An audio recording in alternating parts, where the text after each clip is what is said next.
The wind clawed across the plains like a starving beast, lifting swirls of powdery snow that lashed against a lonely ranch on the edge of nowhere. The house stood weather-beaten, timbers gray from years of harsh winters and relentless summers, its shutters rattling with every gust. Smoke struggled from a chimney, a frail ribbon curling against the bleak sky. Inside, silence ruled, broken only by the creak of wood contracting in the cold. The man who called this place his own sat hunched near the fire, a figure sculpted by war and solitude, his face shadowed by the brim of his worn hat. His eyes were the color of ash, dulled by grief and time, watching flames dance without seeing them. He had lived alone for years, his land vast but empty, his heart a place more barren still. When the knock came, it was faint, almost mistaken for the moan of the wind. He didn't move at first, unsure if the sound had been real. But then it came again, harder, desperate. He rose slowly, his joints stiff from long winters and longer memories, and made his way to the door. When he pulled it open, the night's breath swept in, icy and sharp. At the threshold, a woman sagged against the frame, her arms wrapped around two children so thin they seemed carved from bone. Her lips trembled, not from cold alone, but from the weight of words she forced herself to speak. "Forget me. Just save my children. They haven't eaten in 7 days," she pleaded, voice hoarse, as if each syllable scraped her throat roll. The man's gaze lingered on her face, gaunt, dirt-streaked, yet marked by a stubborn light that refused to die.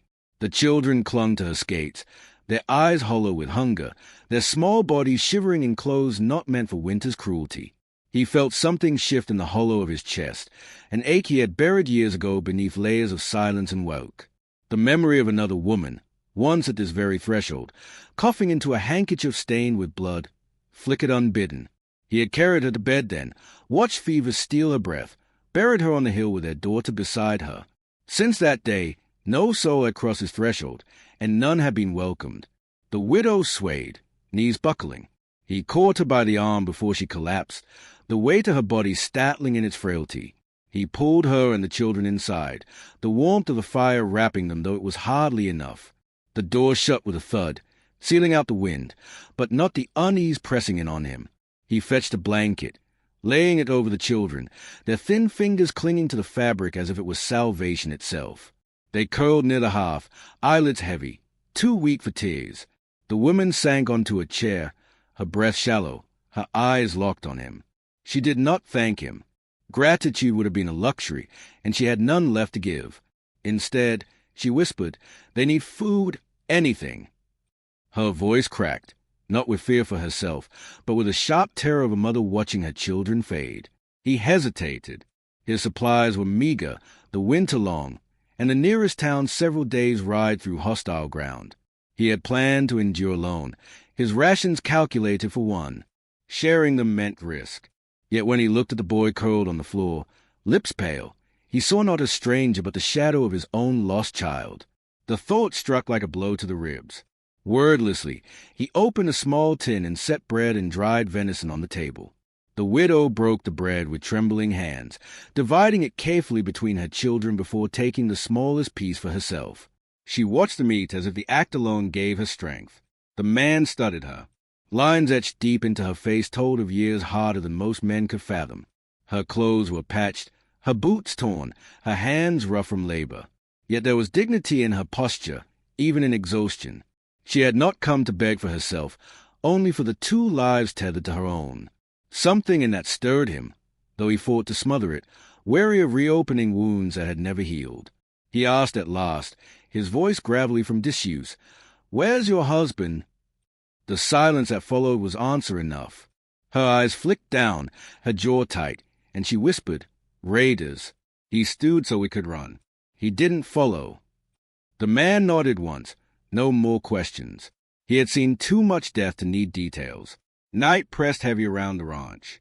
The widow dozed in the chair, her children curled against her. The man sat near the fire, rifle across his knees, eyes fixed on the window where snow clung to the glass.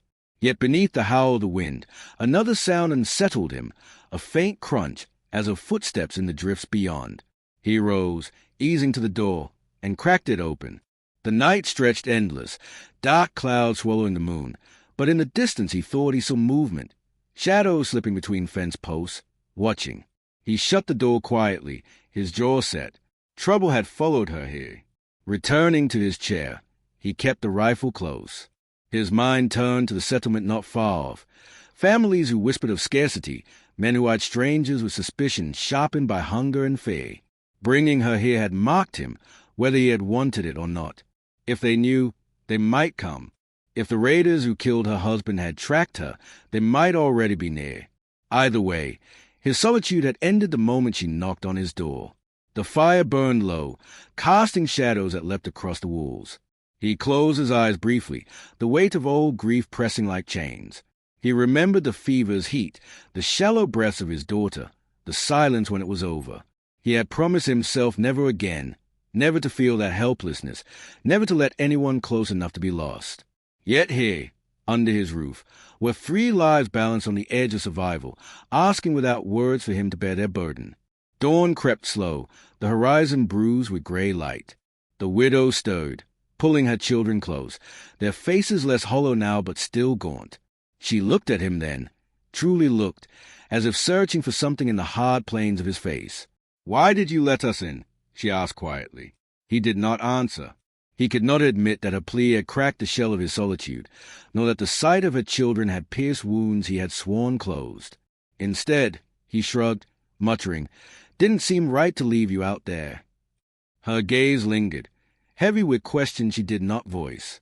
She seemed to sense his walls, the silence behind his words, but she did not press. Instead, she bent to her children, smoothing hair from their faces, her fingers trembling with tenderness. He turned away, staring into the pale fire as if it might reveal answers he had long refused to seek. That morning he saddled his horse, the widow watching from the doorway. "Where are you going?" she asked. He adjusted the cinch, eyes on the horizon. "Hunting," he said simply. He did not add that his stores were too thin, that the tracks he had seen in the night troubled him. She nodded once, her expression unreadable, but the way she clutched her children betrayed her fear. The plain stretched vast and silent, snow crunching beneath hooves.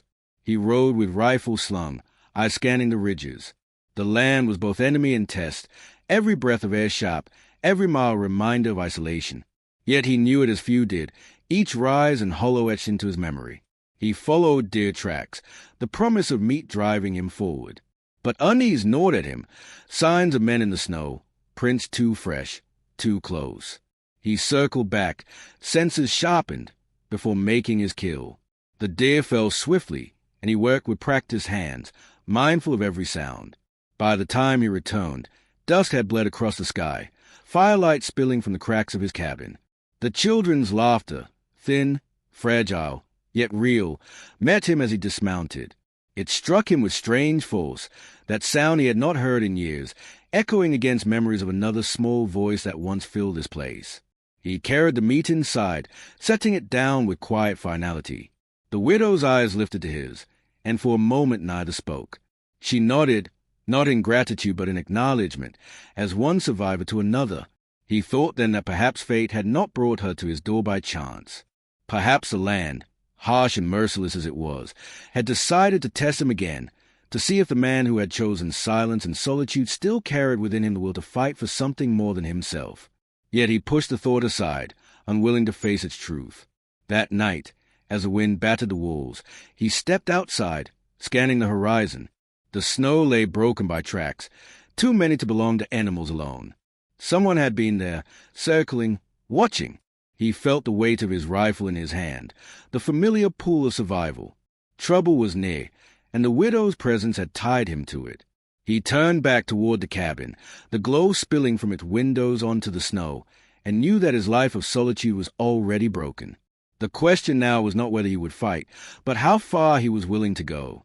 And as the wind howled like a warning, he realized the answer would come soon, whether he was ready or not. The cold did not relent. It pressed against the cabin walls with a force that seemed almost human, determined to pry inside, to test whether those huddled within could endure another day. The rancher rose before dawn, his boots silent on the worn floorboards, his hand brushing against the rifle that had become an extension of his arm.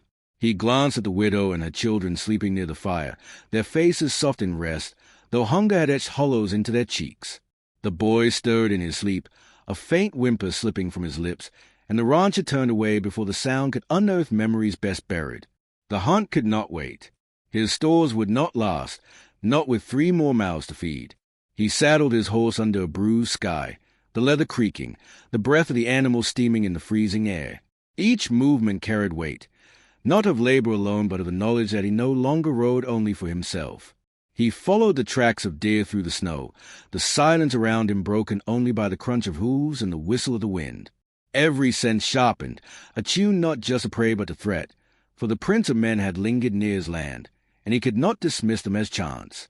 When at last he caught sight of movement among the trees, he dismounted, rifle steady, his breath slow. The deer moved cautiously, ribs visible beneath a thin hide, a creature as desperate as those who hunted it. The shot rang sharp, and the animal fell, its struggle brief, the stillness that followed heavy. He knelt, working quickly, mindful of the wilderness that never forgave distraction.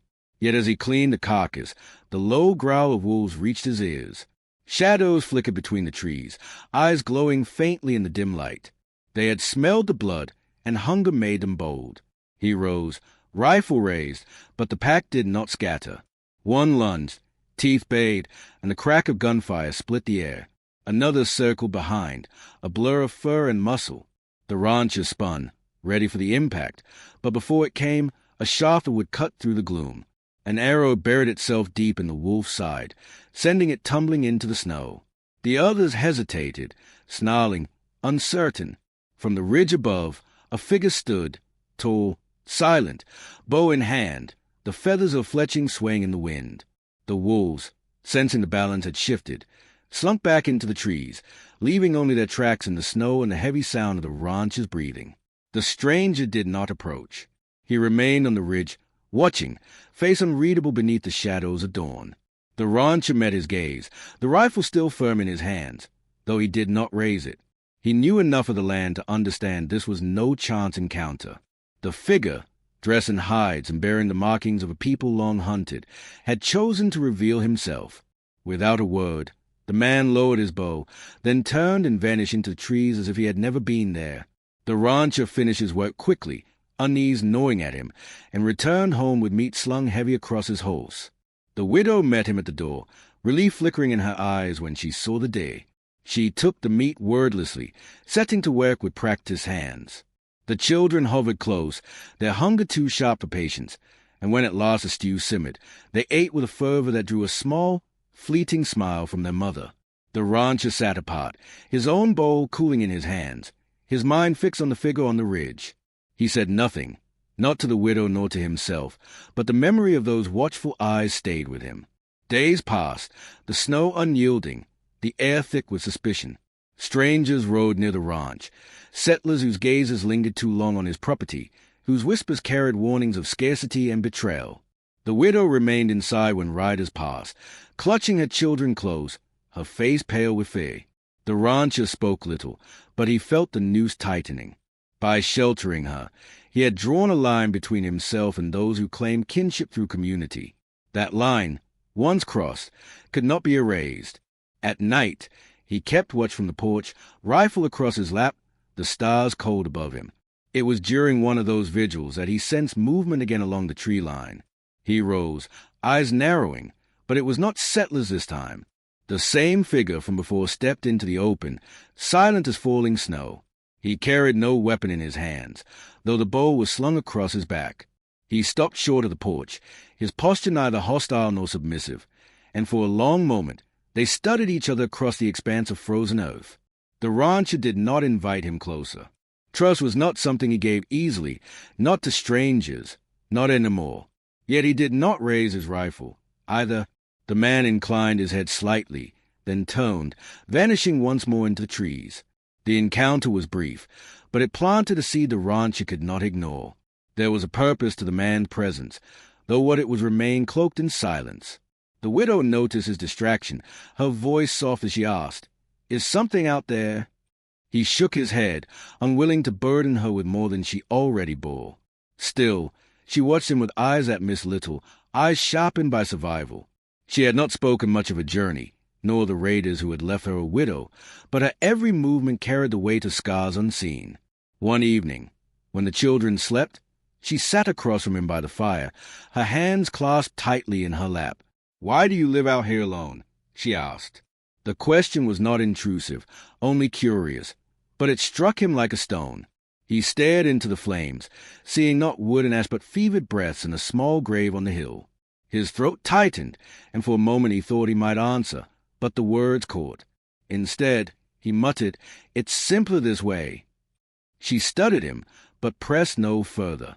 Instead, she hummed softly, a lullaby for her children though they were already asleep. The melody curled through the cabin, gentle, sorrowful, and it dug into the walls he had built around himself. He sat still, every note a reminder of what had been, of what was lost. He sharpened his knife against a whetstone, the rhythm steady, his face impassive, but inside something shifted, fragile and dangerous. The days blended into nights, survival a rhythm they all followed. The children grew stronger with food in their bellies, their laughter rare but precious. The widow worked beside him when she could, mending, tending, sharing the burden without complaint. He found himself watching her sometimes, not with desire but with recognition. She bore pain as he did, wore resilience like armor, yet clung fiercely to the lives in her care. But peace, fragile as glass, never lasts. One night, torches glimmered beyond the fence line, voices rough and demanding cutting through the wind. The rancher stepped onto the porch, rifle in hand, his jaw hard. Shadows moved in the dark, men from the settlement, their faces twisted with hunger and suspicion. "We know what you're hiding," one called out, voice carrying. "Hand over the woman and her brats. You've no right to starve while you feed outsiders." The widow clutched her children inside, fear etched deep in her features. The rancher stood tall, the weight of choice heavy upon him. He had taken them in, given them shelter, and in doing so, bound himself to their fate. The torches flickered like judgment, the night thick with threat. He raised his rifle slightly, the message clear, his voice low but steady when he answered, "They stay." The men muttered among themselves, anger sharp, and the firelight cast long, jagged shadows across the snow. The standoff held, tension stretched thin, ready to snap. Inside, the children huddled against their mother, their small hands gripping her skates, their wide eyes fixed on the door that might yet betray them.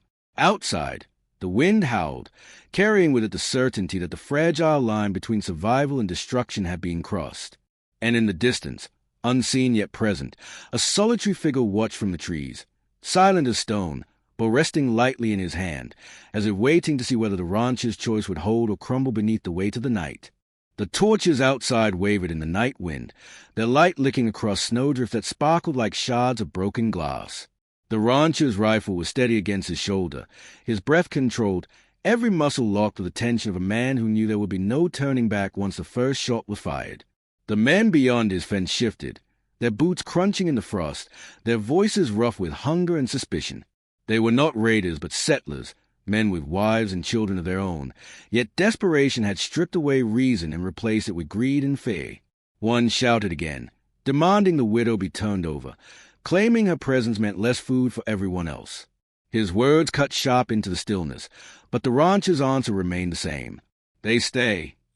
Inside, the widow pressed her children against the skates, their small faces buried against her body, hearts hammering in time with her own. She listened to the exchange with eyes closed, lips trembling silent prayers into the stale air. She had begged once for her children's lives, but now she knew the plea had already been heard. The rancher's voice, gruff and unyielding, carried the weight of her defense. She had no weapons, no strength left to fight, but in him she sensed the unspoken promise of protection, a vow forged not in words but in the steel of his resolve. The standoff cracked when a stone whistled through the dark and shattered against the wall of the cabin. Then another, heavier, struck the door. The children cried out, and the widow pulled them closer. The rancher stepped down from the porch, boots sinking deep into snow, the rifle's barrel gleaming in torchlight. His eyes burned with a fire that had been dormant for years, yet tonight it flared, not for himself, but for the fragile lives inside his home. The settlers hesitated. None wanted to be the first to test a rifle they knew he could wield with deadly precision. But hunger makes men reckless. A shot cracked the night, the bullet hissing past his head to bury itself in the wooden frame. The world shifted in that instant. Silence shattered, replaced by chaos. The rancher fired, his shot finding its mark, dropping one of the men into the snow. The rest surged forward, torches bobbing, voices rising in rage. Flames licked against the barn as one torch flew, straw catching instantly. The rancher backed toward the house, firing methodically, each squeeze of the trigger echoing like thunder. The widow crouched with her children in the cellar beneath the floorboards, her hands pressed over their ears, her heart aching with every blast above her. Smoke seeped through the cracks, the fire outside beginning to consume the night. And then came another sound, one that cut clean through the gunfire, the whistle of an arrow. From the darkness beyond the settlers, shafts flew silent, striking torches from hands, burying into shoulders, driving men stumbling back. The ally had returned, the solitary figure from the ridges, now no longer hidden. He moved with precision, each shot controlled, his presence as unyielding as the snow itself. The rancher caught his silhouette for the briefest second, and in that fleeting glance understood that this was no coincidence. Fate had placed them side by side in this hour. The settlers faltered, their attack slowed by the sudden fury of two men who fought not for greed but for survival and honor. Yet numbers still pressed heavy, and the rancher felt the weight of every trigger pull, every narrowing breath. He fought with a memory of war, his body remembering drills long buried. Smoke choked his lungs, the fire spreading across the barn, sparks raining into the night. He thought of his wife, his child, the graves he had dug with his own hands, and he swore he would not let death take more children while he still drew breath. One settler lunged from the dark, tackling him to the ground. The rifle clattered from his grip, snow biting cold against his cheek. They grappled, fists and fury, each blow sharp and desperate. The rancher's strength, honed by years of hard labor, surged through him, but the other man fought like one already lost to madness. It ended with a crack, the rancher's knife finding the man's chest. He shoved the body aside, chest heaving, eyes searching for the next threat. By the fence, the ally fought with quiet ferocity, his knife flashing when arrows ran out. He moved like a shadow, never lingering, each strike final. Yet even his strength could not outmatch the sheer numbers. A blow struck him across the shoulder, blood darkening his tunic. He staggered but did not fall. The rancher, seeing it, fired again, covering the man as he retreated toward the house. They fought back to back for a moment, two solitary figures bound by necessity, by something deeper neither would name. The night dragged, each second stretched by violence. When at last the settlers began to falter, retreating with curses and threats, the ground was littered with bodies, torches extinguished in snow, smoke rising from the blackened frame of the barn. The survivors limped away, vanishing into the dark, leaving silence broken only by the crackle of dying fire and the ragged breaths of those who remained. The rancher lowered his rifle, his arm trembling, his body aching with exhaustion. He turned toward the house, where the widow emerged from the cellar with her children clutched tight. Her eyes were wide, face streaked with ash, yet alive. She looked from him to the ally, who leaned heavily against the fence, blood running down his arm. She crossed to the children, kissing their foreheads, murmuring thanks too quiet to carry. The rancher met her gaze, and though no words passed, the meaning was clear. He had kept his promise. Dawn crept slow, gray light spreading across the scarred land. Smoke rose from the barn's remains, the air thick with the scent of charred wood. The rancher stood outside, watching the horizon, the rifle still in his hand though the fight was over. The widow joined him, her children at her side, their faces pale but eyes brighter than they had been in days. She looked at the ruins, then at the endless stretch of plains beyond. "We can't stay," she said softly. "They'll come again, and stronger. I have kin westward. If we reach them, my children will live." Her voice trembled, not from doubt, but from the weight of the choice she now faced. The rancher felt the truth of her words sink into him like a blade. She was right. This place, once his refuge, had become a battlefield. By sheltering her, he had broken the fragile balance that kept him apart from others. Yet as he looked at her children, he knew he could not ask them to endure more. The boy, thin but unbroken, met his eyes with a stare too old for his years. The girl clung to her mother's hand, fragile yet defiant against the wind. The ally, pale from blood loss yet unbowed, moved silently among the wreckage, his presence steady, watchful. When the widow spoke again, her words were directed not only at the rancher but at the land itself. "Come with us," she whispered. "You've nothing left here but ghosts." The rancher's chest tightened. For a fleeting moment, he imagined it, riding west, finding a place among her kin, watching the children grow strong. Yet the vision faded, consumed by the memory of the graves on the hill, the vow he had whispered to never leave them behind. His roots were in this soil, painful as they were. To abandon them would be to betray all he had endured. He shook his head slowly, voice low but steady. "This is where I stay." Her eyes shone with unshed tears, though she did not argue. She understood, perhaps better than anyone, the bonds that grief forged. Instead, she touched his arm lightly, a gesture of gratitude and farewell. The children hugged him briefly, their small arms awkward but warm. He stood stiff, unsure how to return the gesture, until at last he rested a hand gently on the boy's shoulder. It was enough. The ally met his gaze before the family left. No words passed between them, only a nod, an acknowledgment of shared struggle. The man disappeared into the trees as silently as he had come, vanishing back into the wild that had shaped him. The widow and her children mounted the wagon they had salvaged, their figures growing smaller against the horizon as the sun rose, fragile light spreading across the frozen world. The rancher stood on the porch, alone once more. Smoke curled from the ruins, the air heavy with the scent of ash and blood. Yet for the first time in years, his solitude did not feel like a tomb. He had given what he could, fought when he had sworn never to fight again, and in doing so, he had chosen not despair, but life for others. He whispered to the empty air, to the ghosts on the hill, to the horizon itself, "They'll live, that's enough." The wind carried his words away, scattering them across the plains. He turned back toward the house, the battered structure still standing, scarred but enduring, much like himself. The fight was not over, survival never was. But the choice had been made, and it was one he could live with. And to those who hear this tale, who walk in a world that often feels as harsh and unforgiving as those plains, remember this. Sometimes the greatest strength is not in holding on, but in letting others go forward because of what you chose to give. If this story touched you, lingered in your thoughts, then I ask you to share it, to leave your voice in the comments, and to walk with us again in the next journey. Subscribe, not for the ending, but for the stories yet to come. Stories of resilience, sacrifice, and a fragile bond that makes survival more than endurance.